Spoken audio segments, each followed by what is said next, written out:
This is Investor Perspectives. I'm the host of Investor Connect, Hall T. Martin, where we connect startups and investors for funding. In our new Investor Perspectives series entitled How to Solve the Fintech Problem, you'll hear about participation in the segment and what investors look for when investing.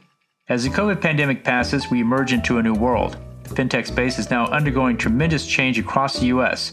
Every business is now a fintech business. We have investors and startup founders describe the shift from a centralized to a decentralized fintech market. I hope you enjoy this episode. Our first guest is Mark Michel, partner and founder at Runway Venture Partners. Runway Venture Partners is a New York City-based early-stage venture capital firm focused on investing in post-product market fit SaaS and software-enabled businesses. Runway invests in companies that put seed capital to good use and demonstrate visionary and entrepreneurial leadership, clear product market fit, and strong growth rates. Mark, thank you for joining us. So what is your participation in the fintech sector so far? Who have you funded and how's it going? So we've done probably across my last couple of funds, I counted them up, 8 fintech investments. I'd say 2 were insurance companies, eCentral and Scope Now, insurance related, I should say. Both are serving the old guard of the insurance company. One in eCentral tries to bring that new kind of experience to the consumer for the old insurance companies and giving them that digital experience that they're used to from the new companies, making those old companies look and feel like, hip, slick new companies using the digital tools. Scope Now is a anti-fraud detection company using AI and big data to detect fraud. Then we've done things like Transactus in the bill paying space. It was a terrific deal.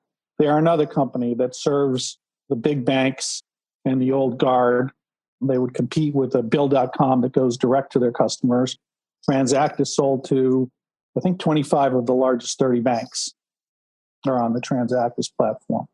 And then we've done things like Lendo, which is a unique credit scoring company to let consumers in developing countries give them access to credit where there's a lack of credit bureaus and strong data to do credit analysis. Lendo uses alternative data to create credit profiles. And again, they serve the old guard. So letting the old guard make loans to customers that normally they would have turned down. Okay. And so when you look at these startups, what do you look for to invest in? What's your criteria?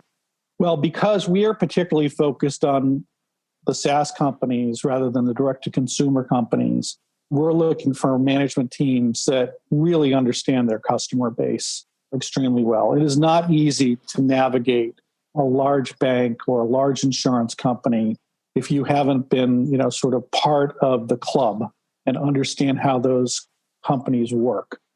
I think it's a little easier to do direct-to-consumer without having those kind of relationships. But going into the, the old existing companies, I think requires management know-how, relationships to get in there, as well as being very sensitive to the fact that those are highly regulated companies.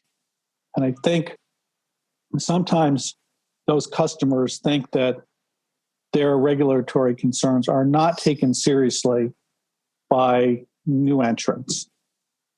And so I think understanding the regulatory compliance burden that they have is critical to being successful. And then you have to have a great product, right? That is offering something truly unique to them that they can't do on their own because these companies have large internal development staffs. So you've got to be bringing them something that they can't do by themselves. Our next guest is Joshua Siegel, general partner at Acronym Venture Capital. Acronym Venture Capital invests in unconventional funding rounds in New York City and rising markets with a preference for first-time and diverse founders. They are an opportunistic fund investing into late seed and Series A rounds of enterprise SaaS and omni-channel consumer brands that have achieved at least $1 million in ARR. Joshua, thank you for joining us again. Great. And so what's your participation in this sector so far? What have you guys done? So we've done a number of deals in this sector. Unfortunately, I can't really publicly list them. That's sort of one of the challenges of being in VC. You can't really tell everything that you're doing. We have invested in companies that do the marketing side of things, that do the reinsurance side of things. We've invested in stuff that's on the logistics side of things. So they're providing insurance on the logistics side of things, which is great. We've invested in companies that are on the mortgage side of things. And part of that is offering insurance to the homeowners or to the renters, depending on what it is. So we do play in a lot of elements of the space. We haven't invested in a pure insurance play right now because you need a lot of capital to follow on into that. It gets very, very expensive. And it's just an element that we've avoided to date. And so what exactly do you look for when you make an investment? What's your criteria on these deals?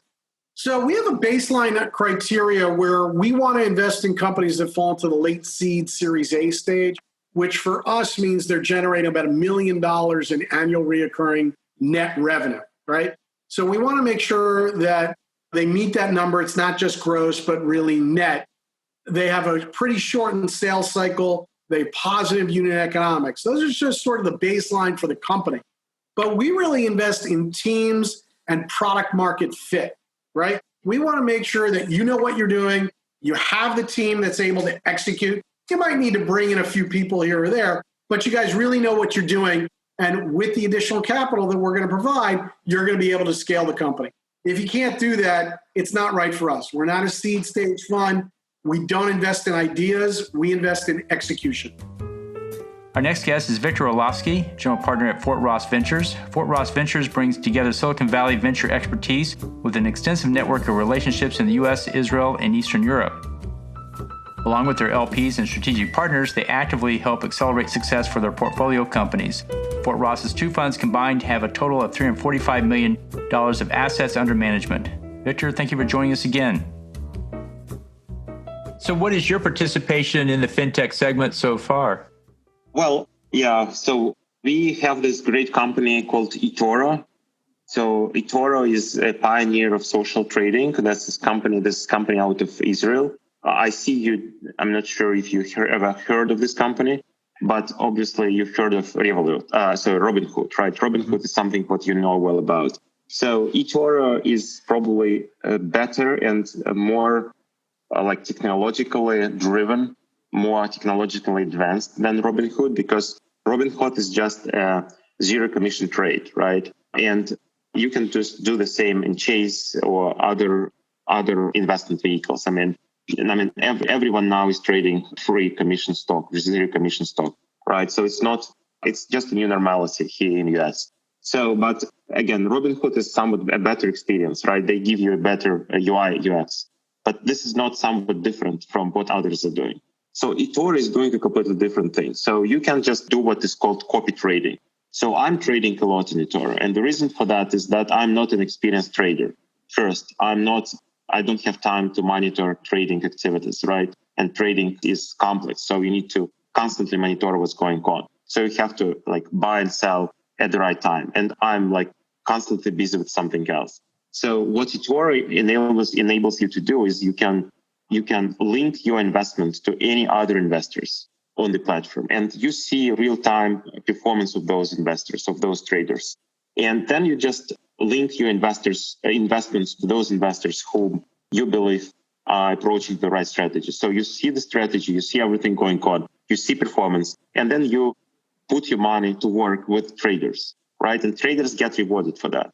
So it's like a social network, like Facebook, if you will, which is purposely designed for trading. So, and this is like a really exciting experience when you trade like others, right? Real time online. And this is not like you're repeating Warren Buffett, because, I mean, you could not repeat Warren Buffett. You need to know what Warren Buffett is doing real time online, and you don't. You only know it when he puts his reports publicly available, right? But by that time, he could have sold already whatever you're going to buy. So here in eToro, it's like all happening real time online. Another cool thing is that you may create ETFs on the fly. So I can trade like you and like any other person on the platform, but then I may create an ETF out of you and this other person. And then I will just trade like you and this other person in a kind of a weighted form, right? So I can create all these new instruments. So it just allows people to create new instruments on the fly. You can trade commodities, you can trade SPACs, you can trade a lot of other assets like fixed income, currencies, not only US equity, but equity from across the globe. And you can do it in a way that you create your financial instruments on a fly right on the platform. And it's like really awesome technology. And this technology is positioned for this next century consumers, right, who want to have the social trading as a part of their trading activities. Maybe other company I would think of is Lending Home. This company in fintech space.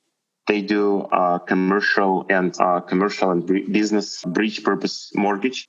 Here in US, company is already quite significant in scale. I can't give you exact numbers, but it's relatively large company now. And they're doing really, really great on this market. They are market leader, far exceeding the growth rates of the market and other players. So what do you look for to invest in a fintech company? What's your specific fintech criteria that tells you to go forward with it? Look, we are investing at the stage when company has already got to some results, right? We are investing $5 to $10 million in the rounds of $20 to $80 million. So we put money when company has got to at least $8 million in ARR. And it means that we may already deep dive into their trajectory of growth and their numbers, right? So what makes really us exciting is opportunity to invest in great teams. Yet, we are all relying on great teams.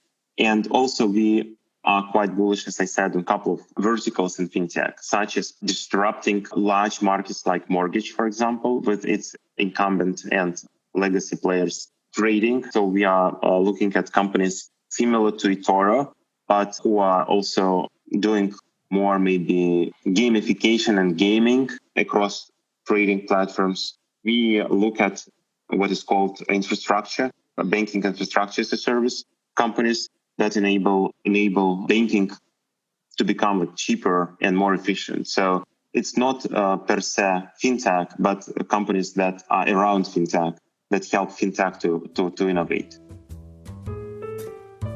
Our final guest is Matt Murphy, general partner at Montage Ventures. Montage Ventures is a venture capital firm actively investing in financial services, e-commerce, marketplaces, and healthcare startups. Matt, thank you for joining us again.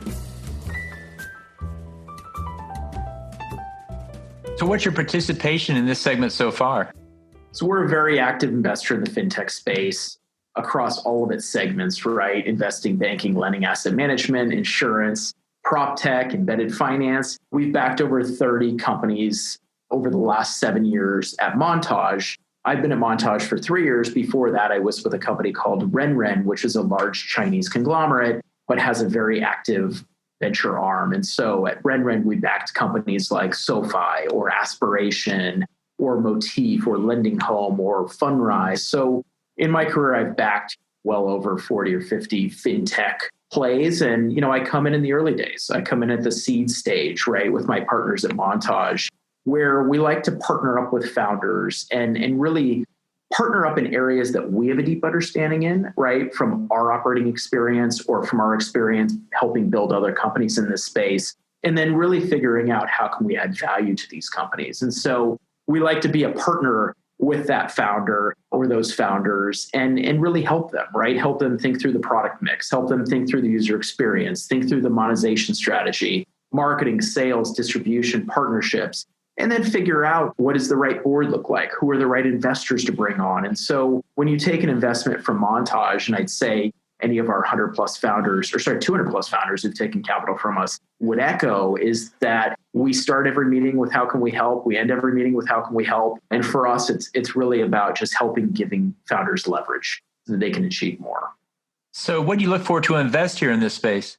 So like I said, seed stage, we will invest pre-product, but our preference is really an initial product in the market in an area that we have deep experience where we can add the value that I mentioned to. But we want to make sure that the team has pushed something live that is either monetizing or has some customers coming in, or maybe has a large strategic partnership lined up. That is really kind of the sweet spot for when we come in, and we'll write $1 million to $2 million check and be in it with them for the journey.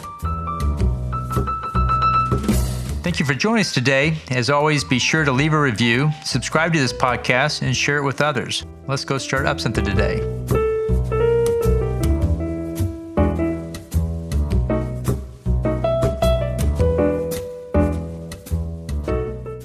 T. Martin is the director of Investor Connect, which is a 501c3 nonprofit dedicated to the education of investors for early stage funding. All opinions expressed by Hall and podcast guests are solely their own opinions and do not reflect the opinions of Investor Connect. This podcast is for informational purposes only and should not be relied upon for the basis of investment decisions.